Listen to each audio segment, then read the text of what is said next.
Procure na sua Bíblia, primeira carta de Paulo a Timóteo, capítulo 2, versículos de 1 a 7.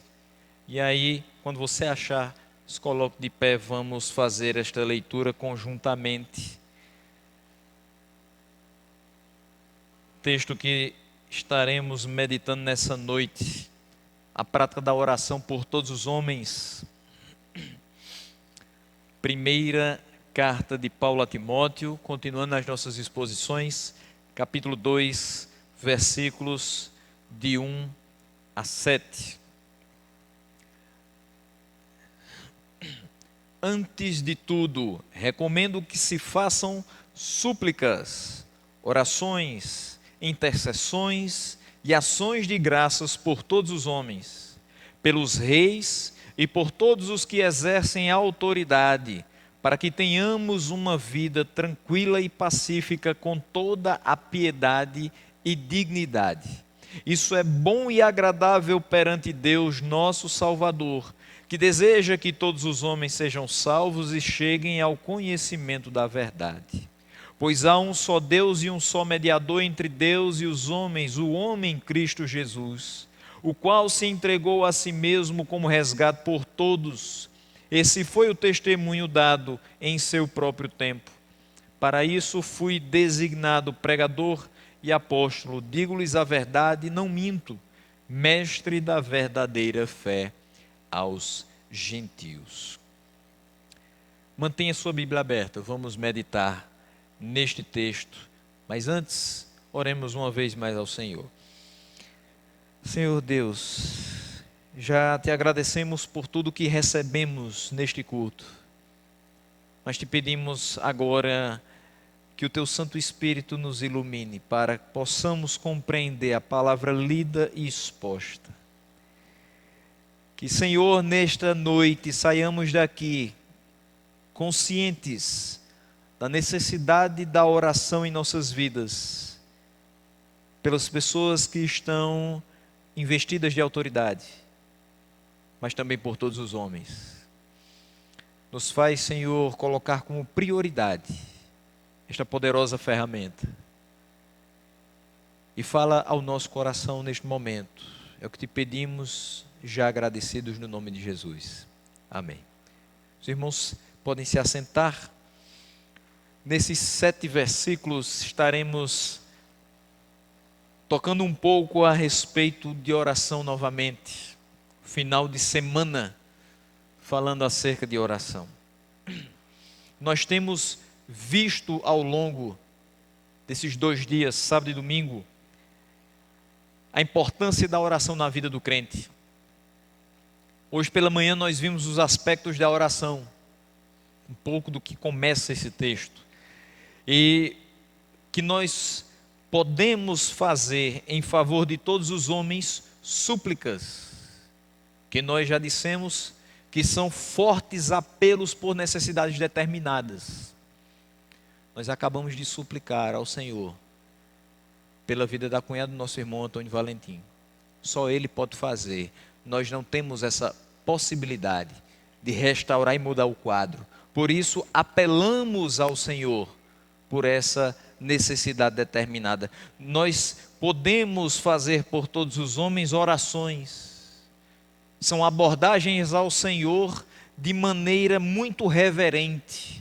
Nós subimos à casa do Senhor e de outra forma não poderíamos estar diante dEle, a não ser com muita reverência, com temor e tremor diante dEle. E assim nós elevamos a Deus as nossas vozes e fazemos as nossas orações, mas também fazemos as nossas intercessões. Nós intercedemos, pedimos a Deus em favor de outras pessoas, não exercitando o nosso já costumeiro egoísmo de orar pedindo somente para nós mesmos, mas exercitando a humildade de dizer: Senhor, outras pessoas precisam, eu preciso também gastar um tempo para que elas recebam de Ti. Então que eu ore em favor de outros. Mas tudo isso deve desembocar na ação de graças, porque o Senhor tem ouvido as nossas orações e devemos ser gratos a Ele, relatando a sua bondade e a sua graça, expressando toda a nossa gratidão porque Ele tem feito muito nas nossas vidas. Então, continuando nessa linha de raciocínio, nós vamos meditar sobre os propósitos dessa ferramenta que Ele deixou para nós. Uma ferramenta que é sem igual.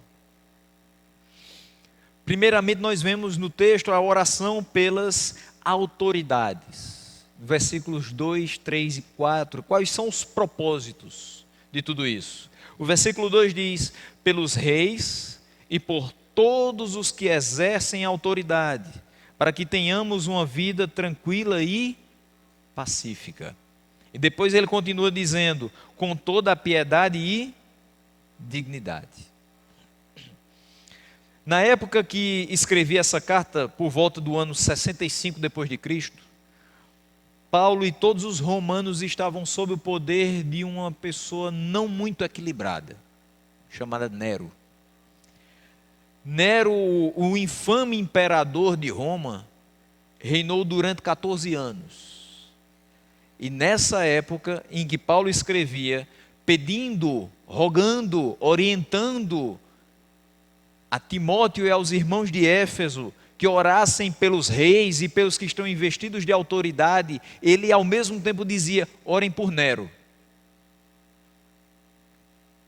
É bem provável que os nossos irmãos luteranos da Alemanha de 1936 também ouvissem: orem por Hitler. Mas como orar por aqueles que são maus, que são vis? A palavra do Senhor não está determinando por quem nós devemos orar, ou quem nós gostaríamos de orar. A palavra é clara em dizer: nós devemos orar por todos os homens, e principalmente pelos reis e por aqueles que exercem autoridade. Nem sempre eles são bons. O reino de Israel foi dividido, o reino do norte e o reino do sul, e muitos foram os reis, tanto do norte quanto do sul, que não foram reis segundo o coração de Deus. Reis tiranos, reis idólatras, mas o povo deveria orar por todos eles. Nós nem sempre temos governantes que nós adoramos, que nós simpatizamos. Nem todo país tem a possibilidade de ter alguém que teme ao Senhor guiando os passos da nação. Mas, independente de quem seja, o nosso dever como cristãos é orar pelas autoridades. E aí eu não falo simplesmente das autoridades executivas ou legislativas, porque imagine que você tenha uma pessoa na sua família que faz parte, por exemplo, da Polícia Federal. É uma autoridade e merece a nossa oração, principalmente porque arrisca a sua vida dia após dia, para que nós tenhamos vida tranquila e pacífica. Às vezes quem está lá em cima faz tudo para que a coisa desmorone, e quem está lá embaixo, trabalhando no seu posto de trabalho, fazendo o seu plantão, tirando a folga de um colega, é quem vai estar trabalhando incessantemente para que a segurança seja garantida. Nós precisamos orar por todas as autoridades, todas elas, até porque Deus as constituiu. Nessa época era mais que necessário que Paulo dissesse isso aos irmãos. Era fundamental que eles orassem pelo rei de sua época, porque além dele não ter a simpatia de todo o povo, ele não governava com o coração temente a Deus. É nesse contexto que Paulo orienta os irmãos de Éfeso através dessa carta dirigida a Timóteo. Meus irmãos, orem pelos reis e por todos os que exercem autoridade. Qual o objetivo disso? Primeiro deles, tivessem vida tranquila e pacífica. Somente é possível viver tranquila e pacificamente se nos colocarmos juntamente com os nossos líderes nas mãos do Senhor, para que Ele nos guie pelo caminho perfeito por meio da sua palavra. a melhor coisa que nós faríamos enquanto nação seria resgatar algo que, infelizmente, há muito se perdeu.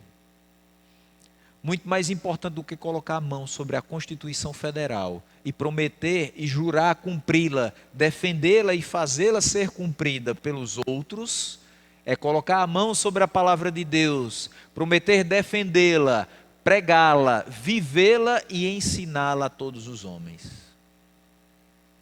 Quem dera tivéssemos a oportunidade de, ao mesmo tempo que juramos defender a Constituição do nosso país, jurássemos defender a fé cristã. Somente é possível viver em paz se nós vivermos através dessa palavra. A gente pode mudar 500 vezes a pessoa que está acima de nós, hierarquicamente no poder, mas se esse poder foi dado a ela, sem passar por esse poder, nada adiantará.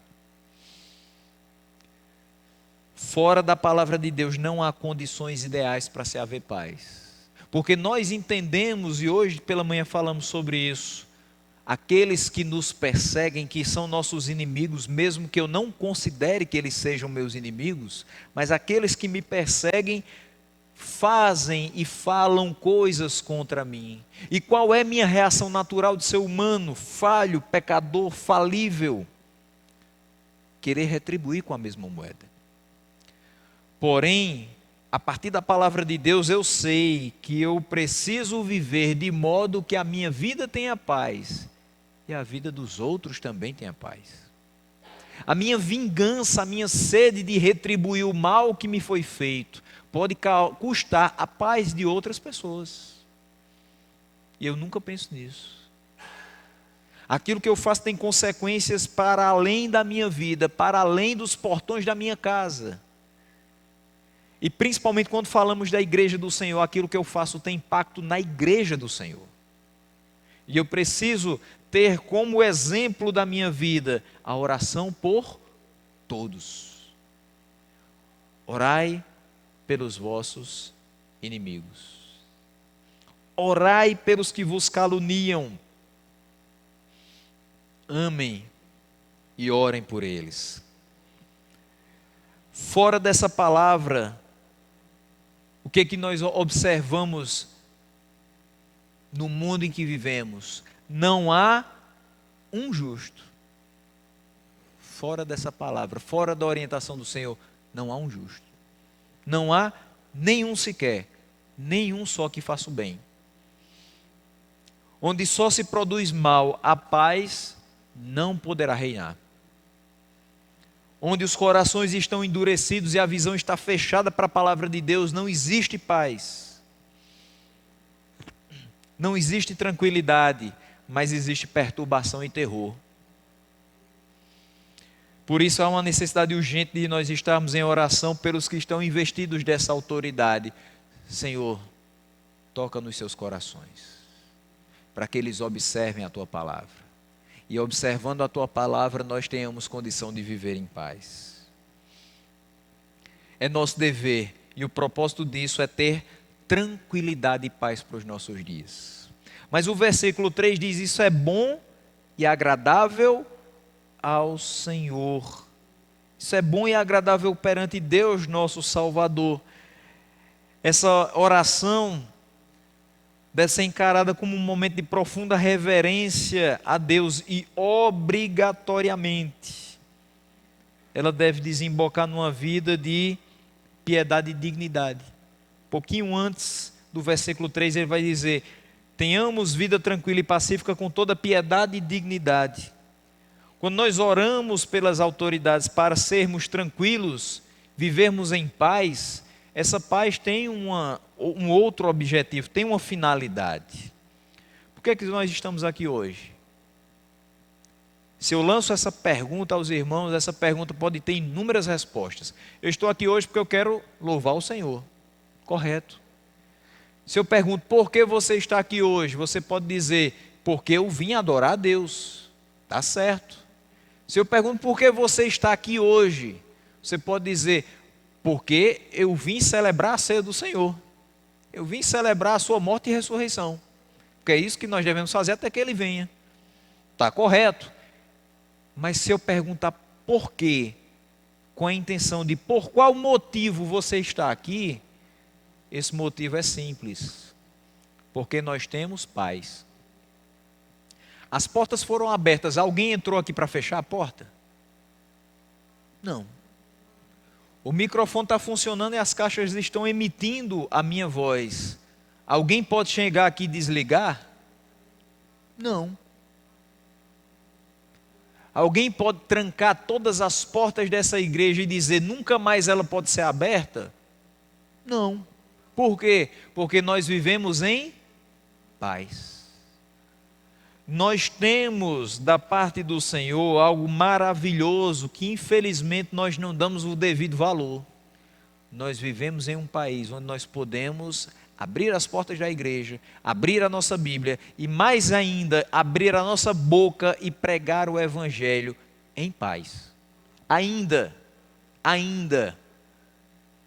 Não tarda o momento em que isso não será possível, mas ainda podemos. E precisamos valorizar isso. Nós oramos por nossas autoridades porque nós somos os santos do Senhor e nós desejamos que o seu nome seja louvado e glorificado. Isso é possível se a gente estiver aqui se alimentando dessa palavra. Cada vez que a gente sobe à sua casa, ouve a sua palavra, medita nessa palavra dia e noite, nós somos abastecidos para poder oferecer às almas perdidas aquilo que elas tanto necessitam. Isso é bom, isso é agradável diante de Deus. É o segundo propósito. É do agrado dele que nós tenhamos primeiramente vida santa, vida piedosa. Que sejamos impulsionados a essas orações e que consequentemente haja modificação e transformação em nosso entorno. Para que o seu nome seja conhecido, valorizado e glorificado através das nossas atitudes. Todas as vezes que nós saímos a pregar, nós dizemos: Senhor, guia os meus passos e coloca a palavra certa, no momento certo na minha boca, para que ela saia de uma maneira que o Senhor possa utilizar para o convencimento dos pecadores. Quando nós almejamos isso, nós entendemos que deve haver necessariamente em quem recebe a palavra do Senhor, transformação. Você escutou a palavra do Senhor, você era um antes dessa palavra e você hoje é outro depois dessa palavra. Houve modificação na sua vida, na sua mente, nas suas atitudes, nas suas palavras. O Senhor deseja que todos aqueles que foram escolhidos por Ele na eternidade cheguem ao pleno conhecimento da verdade. E que o plano eterno de salvação na vida deles seja concretizado por meio da pregação da palavra. A nossa primeira responsabilidade é orar por uma vida tranquila, por uma vida pacífica, a partir do temor na vida e nas atitudes das nossas autoridades. Mas também a nossa responsabilidade é pregar a palavra de Deus. Essa pregação vai trazer a nós e aos de fora a realidade que hoje nós vamos celebrar durante a ceia do Senhor. É através dessa pregação. A verdade anunciada na pregação está no versículo 5 e no versículo 6. Pois há um só Deus e um só mediador entre Deus e os homens, o homem Cristo Jesus, o qual se entregou a si mesmo como resgate por todos. Esse foi o testemunho dado em seu próprio tempo. A mensagem pregada por nós, a ser entendida por outros, que ainda não conhecem a Deus, mas fazem parte do seu plano eterno, e por isso chegarão ao conhecimento pleno da verdade, é que o nosso Deus é o único Deus.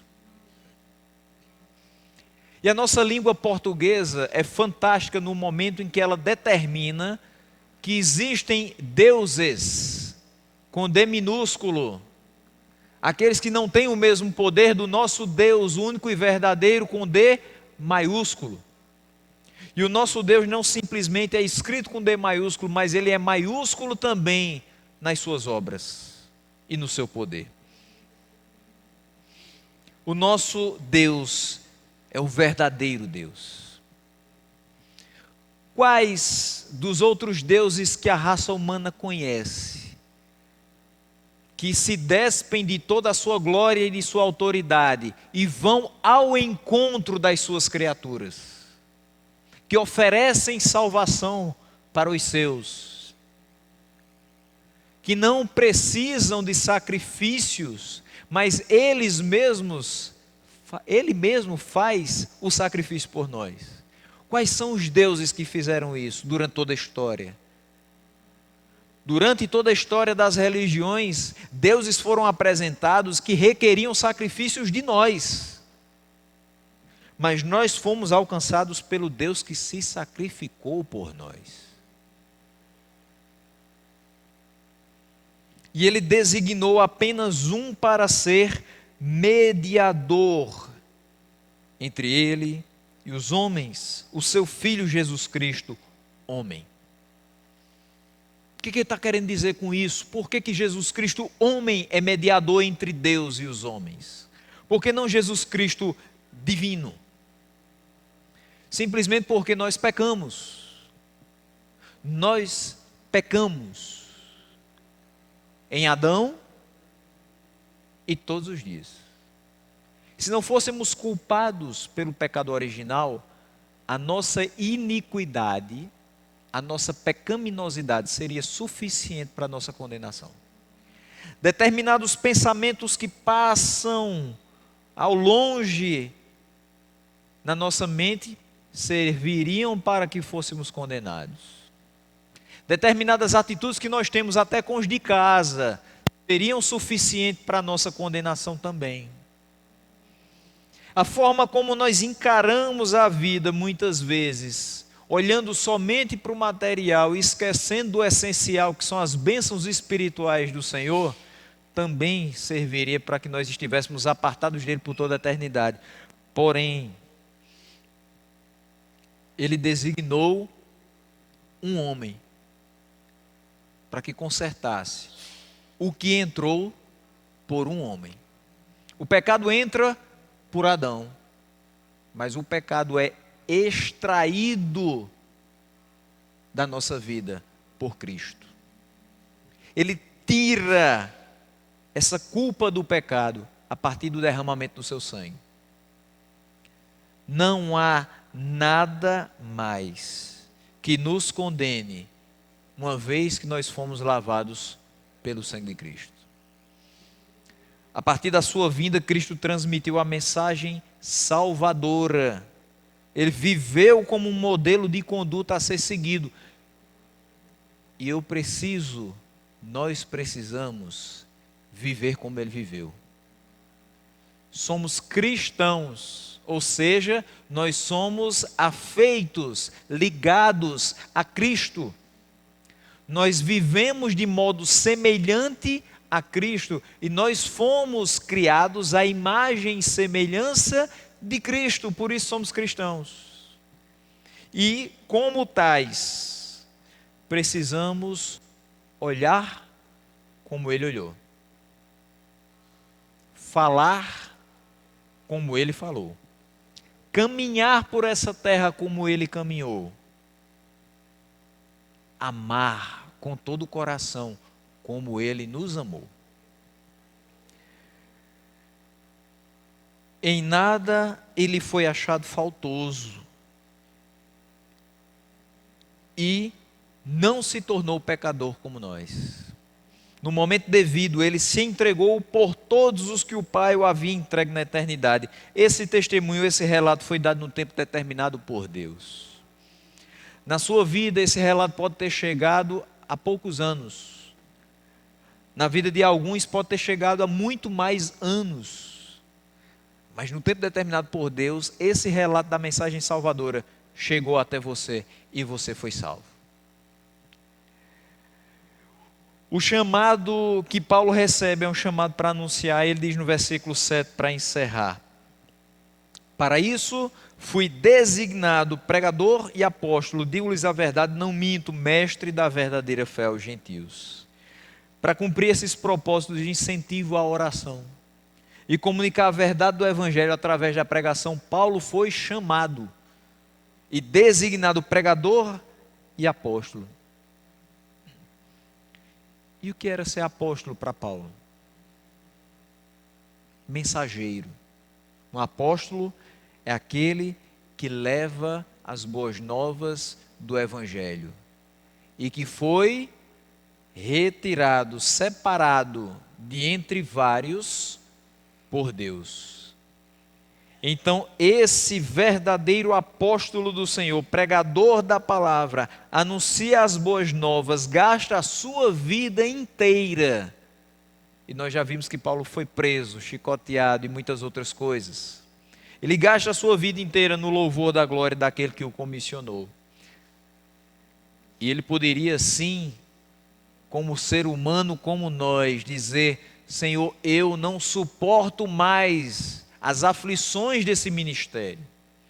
Mas ele diz ao próprio Timóteo: Timóteo, suporta comigo, vem sofrer comigo as aflições desse ministério.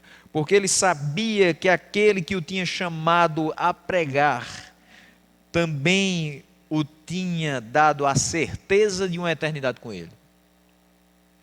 Então ele foi chamado para ser mestre da verdadeira fé, para que no seu tempo e em tempos futuros como é o nosso hoje, os escolhidos de Deus não tropeçassem nos falsos ensinos.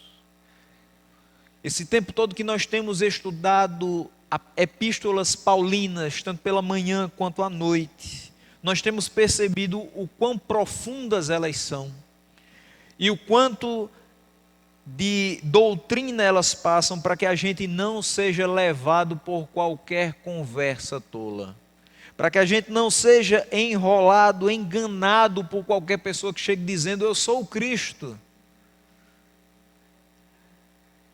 Mas os escolhidos de Deus, através dessa palavra, chegam ao pleno conhecimento da verdade.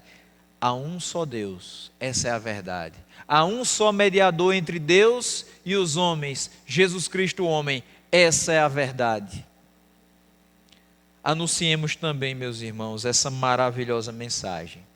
E não esqueçamos de orar pelas autoridades e por todos os homens, entendendo que isso é bom aos olhos do Senhor, e isso também o glorifica. Deus nos abençoe e nos guarde debaixo da sua mão poderosa.